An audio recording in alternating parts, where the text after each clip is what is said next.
everybody. Welcome to this week's episode of The County Seat. I'm your host, Chad Booth. Regional governments sounds like something from a foreign country, but in reality, we have regional governments that are above city and county governments here in Utah. They are called AOGs, or associations of government. How do they work? Where do they come from? What do they do? That's the point of our show. Let's find out about it. Right now, what we're looking at, you saw some of those trees that were marked blue.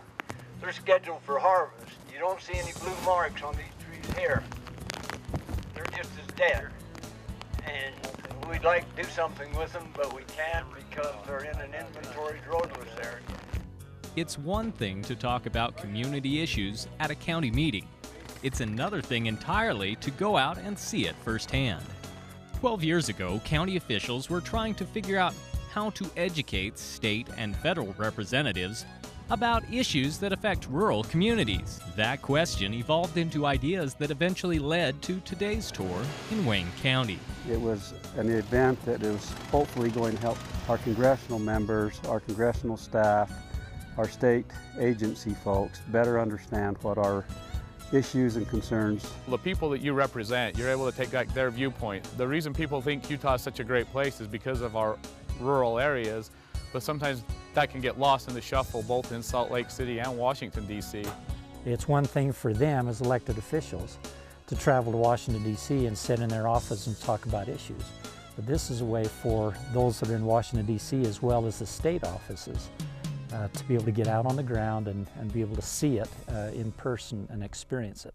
About 40 years ago, counties with similar demographics and issues banded together regionally in order to better provide services in areas such as mental health, housing, planning, and senior services.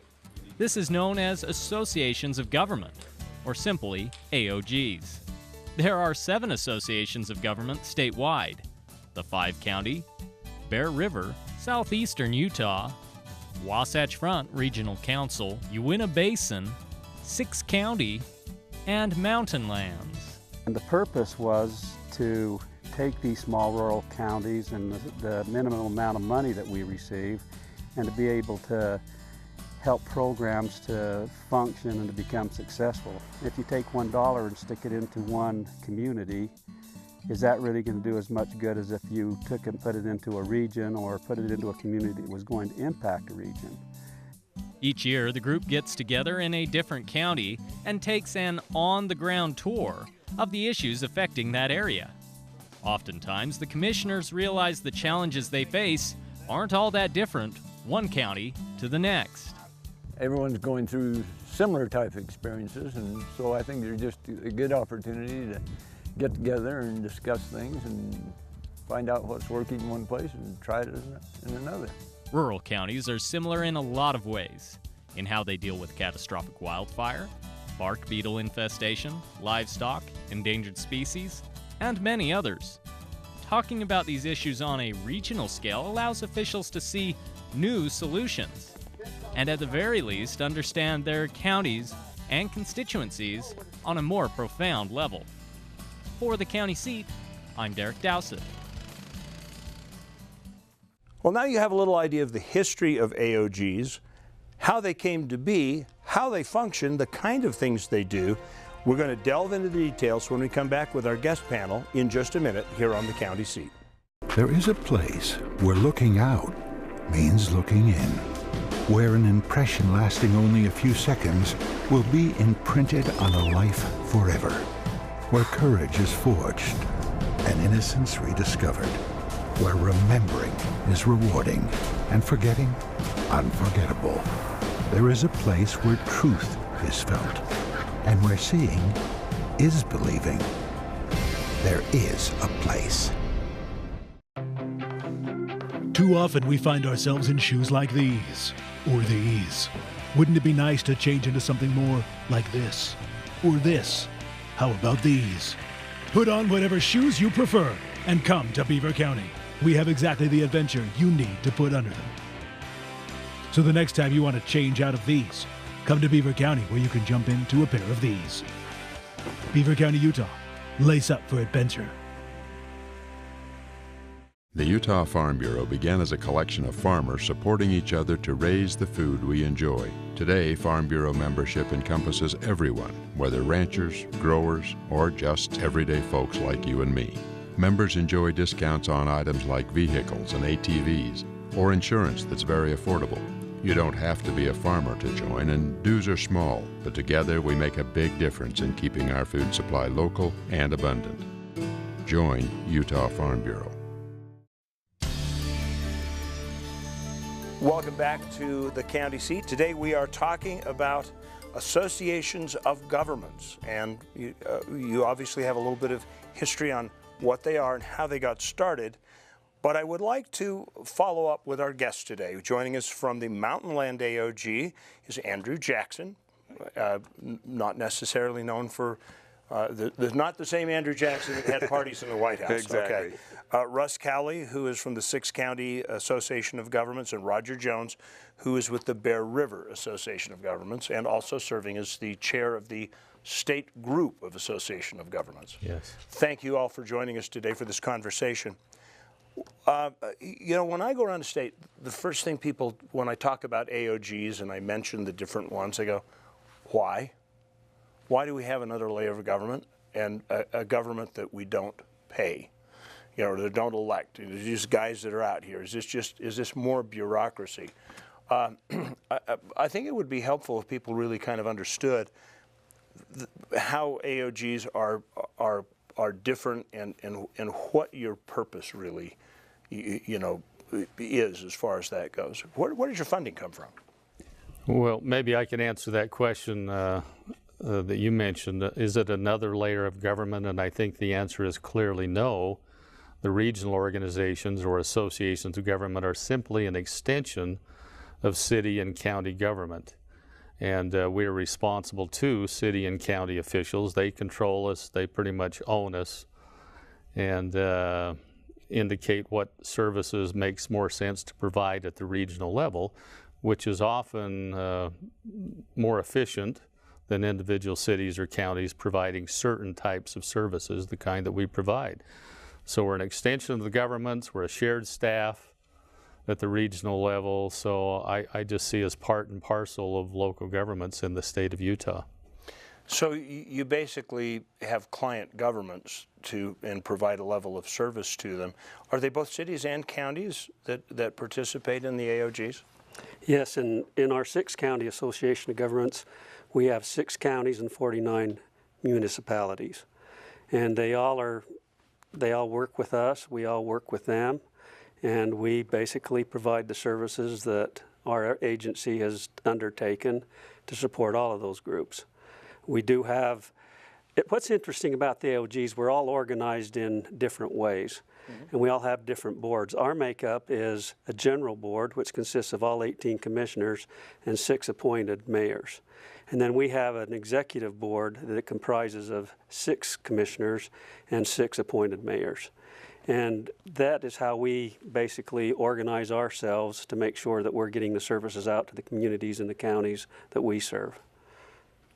And I was just going to add that that's a great question, and I get that same question about, you know, we didn't elect the Association of Government members, but actually for Mountain Land and for all of our AOGs, they actually did in the form of electing their local mayor. So in Mountain Land Association of Governments, we have 43 different communities.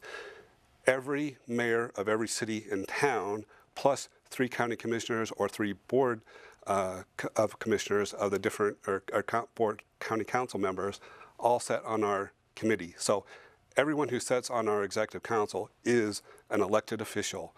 The mayor of Provo with 124,000 and the mayor of Fairfield with 124 people has the same vote. And so we are, our board are the elected officials, so they actually did elect them. So part of this, if you look at the history, I see things like the Federal Highway Act. You know, I see the Federal Intergovernmental Cooperation Act, and all these things that come up in the history that make this up. Where does your funding come from? Yeah, so in Mountain Land, and everybody else can speak for themselves, but Mountain Land, about 70% of our funding are federal dollars. And then the other is made up with either local funding or state funding. And then we actually have, with our Meals on Wheels program, we have a little bit of private donorship into that program. But the majority of it's 70% is federal funding. And one of the things that they looked at, we always talk about, we don't want big government. We don't want the federal government coming in and telling us how to spend money that they've taken from us through taxes back to Washington and then back to us and then telling us how to do it. And that's one of the things that I think the Association of Governments does, is it's kind of that middle person between the cities and counties and the state or federal level, in that we figure out how to run the government, the federal programs, all the different nuances of each program, instead of every city and town figuring that out for themselves. And then we're able to be that sub-state level where the local elected officials are the ones that are making those decisions of how those dollars are spent and their priorities. And maybe I could add that to that a little bit, Chad.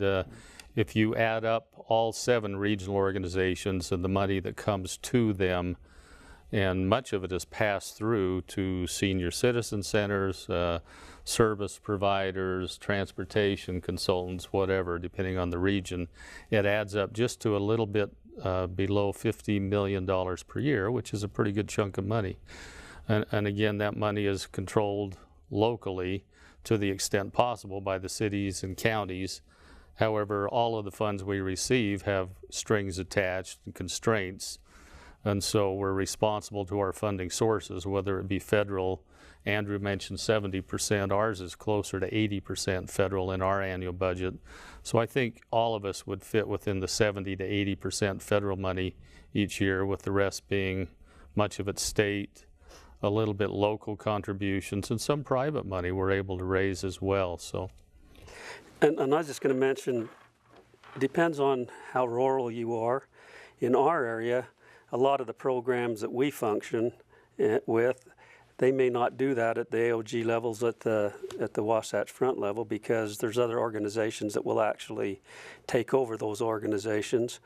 When you go rural, there's just not a lot of opportunities for other people to come in on the economies of scale, and so they usually come to the AOGs and ask us to overtake and look at these programs and make them work for them. So that's what we do. Excellent. I think we're going to take a little quick break here. When we come back, I'd like to focus on how different each of your organizations are and how you're responding to the region that you work in. We'll be right back with this interesting conversation on the County Seat.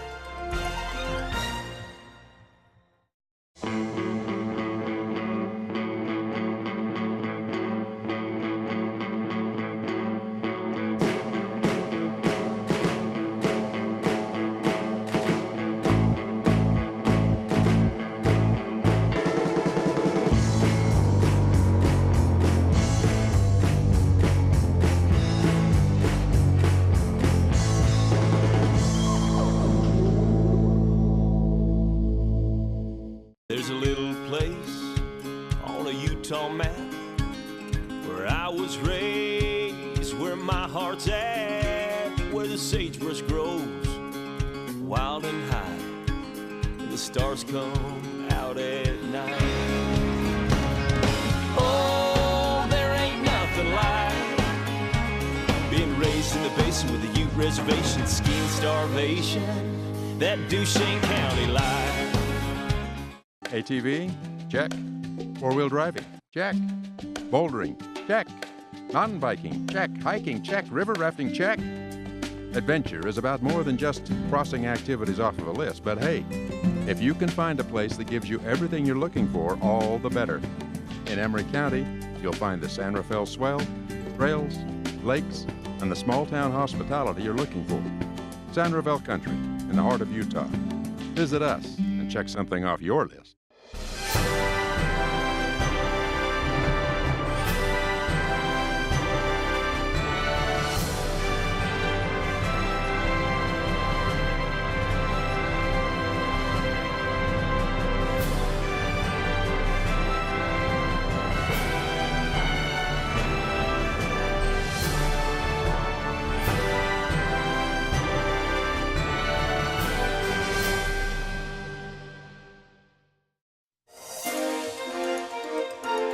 Welcome back to the county seat. We are talking today about associations of government, formerly called regional governments, which I actually like AOGs better. Bear River, Wasatch Front, Mountain Land, Uinta Basin. It sounds so much more friendly. So I think the renaming process was probably a very good thing. I would like to talk a little bit about how unique each one of these AOGs are, because you're responding to the needs of the communities and the counties you're in, but how you respond really is very different if you look from region to region.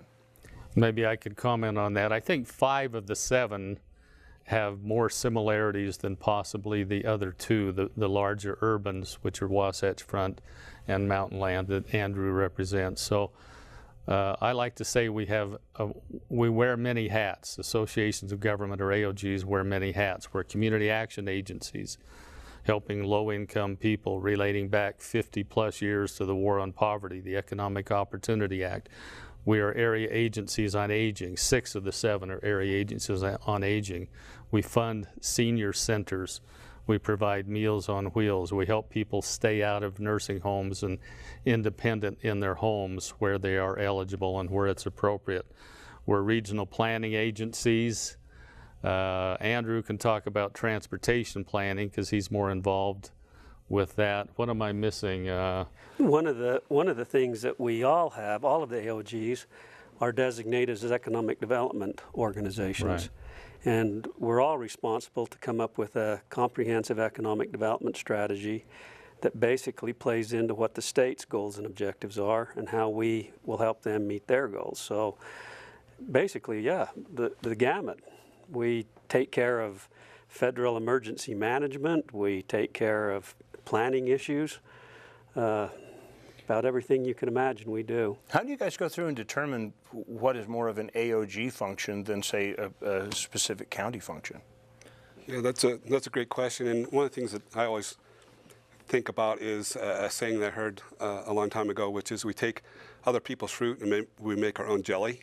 And so each one of us is unique in those things that we need to do to help and serve. Some of the programs that we serve, we've historically had since the late 60s or early 70s. Other things we have, like our HEAT program, which is assistance for utility bills for low-income individuals. It was actually with another program, and they had some changes and weren't able to do it in a sufficient manner, and so we were asked to work on that program, and so we've taken that over because a lot of our clients for aging services will overlap with the HEAT program. Senior citizens that are having trouble paying their utility bills. So we're able to have multiple clients there. We may go in and do an assessment for Meals on Wheels and find out that they're also having utility issues. And so we're able to overlap that. We work with the state Department of Workforce Services and co-locate some of our staff in their facilities. And so it's really just kind of some things that have evolved over time and other things that we have new programs that come in, or the state has something that they want to get out to the cities and counties, but they don't want to go to all 29 counties, so they come to the 7 AOGs, and then we're able to help them implement that on a larger scale. One thing kind of along those lines, the AOGs, like Roger brought up, we're all governed by our local elected officials. They have to make that determination of what we do. We have 60-something contracts that we sign every year for the programs that we deliver. Well, every year we have to go through the budget process. The county commissioners have to decide, do they have the money to come up with the match for those programs? Do they want to do it? They rely on us as staff to basically give them the facts and help them understand whether or not it's a good thing for them to do. But they're the ones that makes that decision whether to carry a program forward or whether they want it to go away. I was going to add 2 others that we forgot to mention. That's weatherization program. I think 5 of the regions are involved in Department of Energy funded federal weatherization program, where we go into the homes of lower income folks, help them find ways to save energy by furnaces, air sealing and insulation. Also, we have housing assistance programs, helping to create affordable housing, or in our case, we're a housing authority for our 3 counties, the only totally regional housing authority in the state. So I'm getting this distinct impression as I'm sitting here listening to all the stuff you guys do, and these guys got a balance beam and they're walking right down this cable across a large chasm, because I'm thinking, well, you could get a county sideways with you, and you've got 5 other counties say, well, we got to continue to do this, and you got one county that says, nah. Then what do you do? And I think we've seen that in past years. We've had that. Yeah. I think we've all experienced some of that. I just saw like 3 hairs on Roger's head go gray right when I said that. Yeah. So how do you address that sort of thing? Well, part of the concept of regional organizations is regional cooperation too, is getting our, whether it's 3 counties or 6 counties or 4 counties, have them meet regularly and talk about common needs, common issues, how they can resolve things, whether it's with the funding we have or in other ways. So the whole part of the idea is having a cooperative relationship among neighboring cities and counties, as I see it. So I think we've all been fairly fortunate, especially in recent years. The elected officials seem to understand the value of these organizations and the efficiencies created. I like to say in our case, often we'll have one staff person doing 2 or 3 different functions at the regional level, and we save taxpayer dollars doing that. I think one of the things that we've seen, and we've had these personal experiences, whether it's on a county level or a city or town level.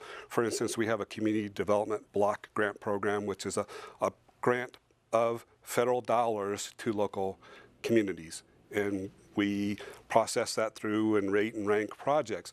Some communities, based on who is elected within those communities, have decided that they don't want the federal assistance. We're not going to force them. It's voluntary. They can opt in or opt out. And it just goes in cycles.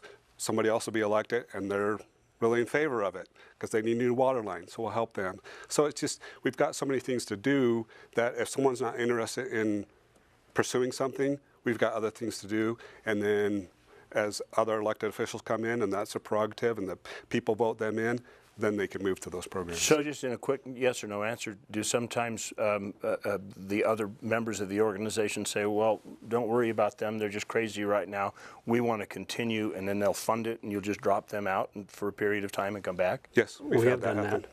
One other thing just to think about as you go through this, if you look at Roger and us here, we've survived through the years.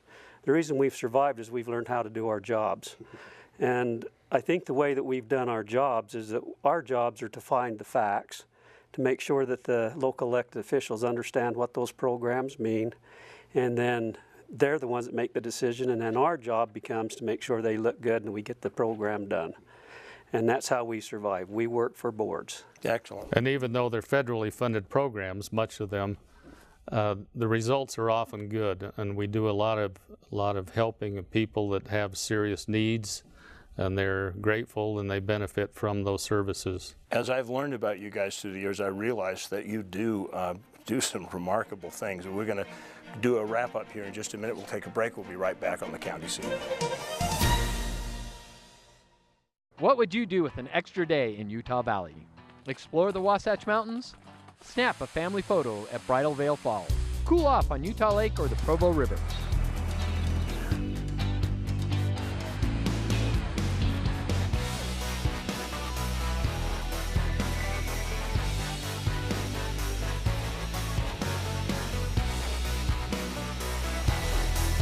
No matter what you're searching for, you can find it in Utah Valley. Bring everyone together. 149 million years in the making, dinosaurs once roamed this land. Now they're found at the Dinosaur National Monument. Let's take you beyond the bones. We call it Dinosaur Land. You'll find it offers adventures and sights not seen anywhere else in the world. Come to Dinosaur Land, Vernal, Utah. You'll want to stay forever. The dinosaurs did. The Layton Hills Mall offers more than just shopping. Bring the whole family and enjoy SeaQuest Interactive Aquarium to feed the fish and exotic birds, hold live reptiles, and even swim with the stingrays. Or pump up the action and visit Dartside, Utah's premier soft foam dart tag arena. And don't forget the Great Room Escape, where you can challenge your friends to solving mysteries inside themed rooms. So come and experience great fun at the Layton Hills Mall and visit playindavis.com for other great activities.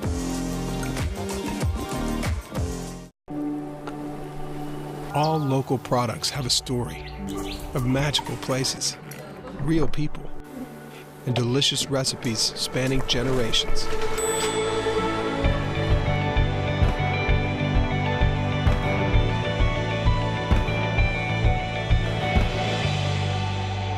So go ahead and discover flavors you've never tasted and friends you never knew you had. Utah's own Discover Local Food. Welcome back to the county seat. We've been having a conversation with members of different areas of government, associations of government, the AOGs, and it's obvious at this point we need to have another show down the road because we still have way much to talk about and not much time. Is your role as AOGs static, or is it constantly in flux? I think we're always changing. Now, when you look at the different AOGs, and that's another subject to talk more about the differences, but one thing that in the state of Utah that we're always being impacted by is public lands. We just, this last couple of years, we're all asked to come up with a resource management plan. So we've been working with the state through a mandate to make sure that all the counties turned in a resource management plan, and the funding, a lot of it ran through the AOG. So that's something that just came about and we done it. So would it have ever been possible for some of the counties like Paiute or Wayne, who are really small counties in your AOG, to actually pull this off if you weren't involved? It would be difficult for them, very difficult. Plus the contact at the state, they're working with the 7 association of governments instead of the 29 counties. So it makes it much more efficient for the state as well. Yeah, I do notice some economy of scales. Any last thoughts real quick? The organizations are important. They've done very well, served the state of Utah for 46, 47 years. Hopefully they'll continue. Some programs are somewhat static, but you're right, we change a little bit every year depending on local needs and funding availability. Do you ever have a real challenge communicating effectively with your counties and cities? I mean, sometimes do they need like this show to get it sometimes? Well, we do. We go out with newly elected officials. We've got an orientation program.